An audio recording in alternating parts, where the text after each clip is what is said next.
Indian national കോൺഗ്രസ്സുകാരെ ഒരുപാട് പേർ കുറ്റം പറയാറുണ്ട്. അത് മൃദുസംഖ്യയാണെന്നും സംഖ്യയും അതും തമ്മിൽ അകലമില്ലെന്നും സംഖ്യ തന്നെയാണ് അതെന്നും ഒക്കെ പറയാറുണ്ട്. അതിന് ചരിത്രപരമായി ഒരുപാട് ഉദാഹരണങ്ങളും പലരും ഉദാഹരിക്കാറുണ്ട്. വലിയ ദീർഘമായ പാരമ്പര്യമുള്ള ഒരു പാർട്ടിയുടെ സഞ്ചാരപഥങ്ങൾക്കിടയിലൂടെ കടന്നുപോയപ്പോൾ ഓരോ കാലഘട്ടത്തിലും നയിക്കപ്പെടുന്ന നേതൃത്വങ്ങളുടെ ഇടപെടലുകളിലൂടെ പല സംഗതികളും പലപ്പോഴും പലയിടത്തും ഉണ്ടായിട്ടുണ്ടാവാം. ആ ഉണ്ടാകുന്നതിനെയെല്ലാം വർത്തമാന കാലഘട്ടത്തിൽ കൊണ്ടുവച്ച് അതിനെ താരതമ്യപ്പെടുത്തി ആ മാറ്റത്തിൻ്റെ ശക്തിയെയും ദൃഢതയെയും അതിൻ്റെ കമ്മിറ്റ്മെൻറ്റിനെയും കാണാതെ ആക്ഷേപിച്ച് അപഹസിക്കുന്നത് ഒരു ശരിയായ കാര്യമല്ല. ഇപ്പോൾ ഉദാഹരണത്തിന് പശ്ചിമബംഗാളിലെ സിംഗൂറിൽ ഒരു വെടിവെപ്പുണ്ടായി നൂറുകണക്കിന് ആളുകൾ മരണപ്പെട്ടു എന്നുള്ളതുകൊണ്ട് എന്നും അത് ഭീകര പാർട്ടിയായി എല്ലാ കാലത്തും മാറുന്നില്ല. അതുപോലെ തന്നെ ഓരോ രാഷ്ട്രീയ പാർട്ടികളുടെയും ചരിത്രം അങ്ങനെയാണ്. അതുകൊണ്ട് ഭൂതകാലത്തെ നമുക്ക് ചരിത്രമായി തന്നെ ഉൾക്കൊള്ളാം, പക്ഷേ വർത്തമാന കാലഘട്ടത്തിൻ്റെ ചില കാഴ്ചകളെ കാണാതെ പോകരുത്.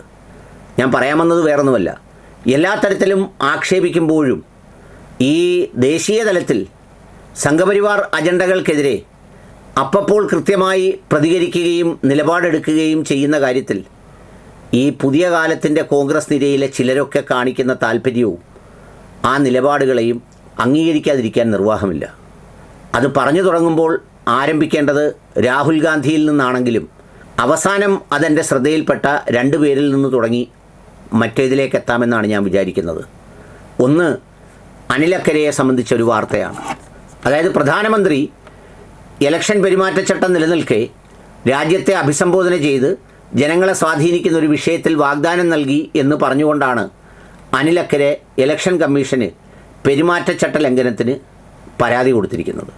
ആ പരാതി ഇന്നത്തെ ഇന്ത്യയിൽ എന്താവുമെന്നുള്ളതിനെ സംബന്ധിച്ചും ഇലക്ഷൻ കമ്മീഷനെ സംബന്ധിച്ചുമൊക്കെ നമുക്ക് നന്നായി അറിയാം. എങ്കിൽ പോലും അങ്ങനെ പരാതി കൊടുക്കാൻ ഒരാളുണ്ടായി, ആ നിലപാടിൽ ഉറച്ചു നിന്ന് പറയാൻ ഒരാളുണ്ടാകുന്നു എന്ന് പറയുന്നത് ഒരു പ്രധാനപ്പെട്ട കാര്യമാണ്. അതോടൊപ്പം കഴിഞ്ഞ ദിവസം എൻ്റെ ശ്രദ്ധയിൽപ്പെട്ട ഒരു സംഗതിയാണ് നമ്മുടെ VT ബൽറാം എന്ന് പറയുന്ന തൃത്താലയിലെ മുൻ MLA-യും ഇപ്പോഴത്തെ കണ്ടസ്റ്റൻറ്റുമായ VT ബൽറാം. കോൺഗ്രസ് രാഷ്ട്രീയം പഠിച്ചത് ബ്രിട്ടീഷുകാരിൽ നിന്നെന്ന് പ്രധാനമന്ത്രി പറഞ്ഞ ആ കാർഡ് ഷെയർ ചെയ്തുകൊണ്ട് RSS രാഷ്ട്രീയം പഠിച്ചത് നാസികളിൽ നിന്ന് എന്ന് VT ബൽറാം എഴുതുകയുണ്ടായി. ഇതിൽ മാത്രമല്ല, VT ബൽറാം സമാനമായ രീതിയിൽ വളരെ കൃത്യമായി രാഷ്ട്രീയം പറയേണ്ട സമയത്ത് അല്ലെങ്കിൽ നിലപാട് പറയേണ്ട സമയത്ത് നിർഭയമായി പറയുന്ന ഒരാളാണ്. അൺകോംപ്രമൈസ്ഡായി പറയുന്ന ഒരാളാണ്. അത് 2 രാഷ്ട്രീയ പാർട്ടികൾ തൻ്റെ രാഷ്ട്രീയ പാർട്ടി എടുക്കുന്ന തീരുമാനത്തിനോട് വിയോജിച്ചുകൊണ്ട് പോലും സംസാരിക്കാറുണ്ട്. മുന്നോക്ക സംവരണ വിഷയത്തിലൊക്കെ VT ബൽറാമിൻ്റെ നിലപാട് വളരെ വ്യത്യസ്തമായിരുന്നു. ചിലപ്പോൾ അവിടുത്തെ ഇലക്ഷൻ മത്സരങ്ങളുടെ ചേരുവകളിൽ എന്തായിരുന്നാലും അദ്ദേഹം ആ നിലപാടിൽ നിന്ന് കോംപ്രമൈസ് ചെയ്യാനേ തയ്യാറല്ല.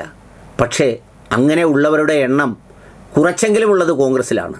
മറ്റ് പലതിലും ഇപ്പോൾ അത്തരം സംഗതികൾ കാണാനേ ഇല്ല എന്നതാണൊരു സത്യം. തീർന്നില്ല, ഇതിനുള്ളിലും നിശബ്ദമായും തന്ത്രപരമായും നിലപാട് സ്വീകരിക്കുന്നവരുണ്ട്. ആരാണെന്നും എന്താണെന്നും ഏതോ സിനിമയിൽ നമ്മുടെ കുതിരവട്ടം പപ്പ് ചോദിക്കുന്നത് പോലെ, താൻ ആരാണെന്ന് തനിക്കറിയില്ലെങ്കിൽ താൻ എന്നോട് ചോദിക്കെന്ന് പറയുന്നത് പോലെ, ആരാണെന്നറിയാതെ എന്നെ കണ്ടോ ഞാൻ ആരാണ്, എൻ്റെ ഒരു പൊതുനിലപാട് എന്താണെന്ന് എനിക്ക് പോലും അറിയാത്തവണ്ണം മാറിക്കിടക്കുന്ന കുറേ പേരുണ്ട്. അവർക്കിടയിലാണ് VT ബൽറാമിനെ പോലെ, അനിൽ അക്കരയെ പോലെ, ചിലപ്പോൾ അവരെയൊക്കെ ഇപ്പോഴത്തെ കാലത്ത് വിശേഷിപ്പിക്കുന്നത് മണ്ടന്മാരും അബദ്ധക്കാരും എന്നൊക്കെ ആയിരിക്കും. പക്ഷേ അവർ അവരുടെ നിലപാടുകളെ ഉറക്കെ പറയുന്നവരാണ്. അതിൻ്റെ പ്രചോദനം ഇന്ന് ദേശീയ തലത്തിൽ എടുത്തു കാണിക്കാവുന്നത് രാഹുൽ ഗാന്ധിയിൽ തന്നെയാണ്. എത്ര നിർഭയനാണ് അയാൾ, എത്ര നിർഭയനാണ്. മണിക്കൂറുകളോളം ദിവസങ്ങളോളമൊക്കെ ചോദ്യം ചെയ്യുകയും ഏതെല്ലാം തരത്തിലുള്ള കേസുകളുമെല്ലാം, അത് ആരുടെ മേലാണ് ഇതൊക്കെ കൊടുക്കുന്നത്? തലമുറകൾ ഒരു രാജ്യത്തെ നയിച്ച ആ കുടുംബത്തിൽ പിറന്ന ഒരാളിനെയാണ് ഇത്തരത്തിലൊക്കെ ചെയ്യുന്നത്. But he made himself to face the same. He made himself strong enough to face that. അതാണ് അദ്ദേഹത്തിൻ്റെ ഒരു പ്രധാനപ്പെട്ട സംഗതി. ആ ഫൈറ്റിംഗ് സിലബസിൽ അതുപോലെ നിന്ന് ഫൈറ്റാൻ KC വേണുഗോപാലും ഉണ്ട് എന്നുള്ളതാണ് അതിൻ്റെ ഒരു പ്രത്യേകത. ഒരുപക്ഷേ രാഹുൽ ഗാന്ധിയുടെ പ്രചോദനമായിരിക്കാം, അല്ലെങ്കിൽ ആ സാമീപ്യമായിരിക്കാം. നമ്മൾ സാധാരണ പറയാറുണ്ട്, കേരളത്തിലെ പൊളിറ്റിക്സിൽ പഴയ സിലബസ് ഇനി വർക്ക് ചെയ്യില്ല. ആ സിലബസിൻ്റെ കാലം കഴിഞ്ഞു. ഇതിപ്പോൾ പുതിയ സിലബസിൻ്റെ കാലമാണ്. ആ പുതിയ സിലബസ് അനുസരിച്ച് ഫൈറ്റ് ചെയ്യാൻ ലാഭവും നഷ്ടവും നോക്കാതെ, ജയവും പരാജയവും നോക്കാതെ, നേട്ടവും കോട്ടവും നോക്കാതെ കൃത്യമായ നിലപാട് ഉറക്കെ രാഹുൽ ഗാന്ധി എടുക്കുമ്പോൾ ഇങ്ങ് വി ടി ബൽറാമിനെ പോലുള്ളവരും നിർഭയമായി അതിനോട് പ്രതികരിക്കുന്നു എന്നുള്ളത് ഇന്നത്തെ കാലത്ത് ഒരു ചെറിയ കാര്യമല്ല.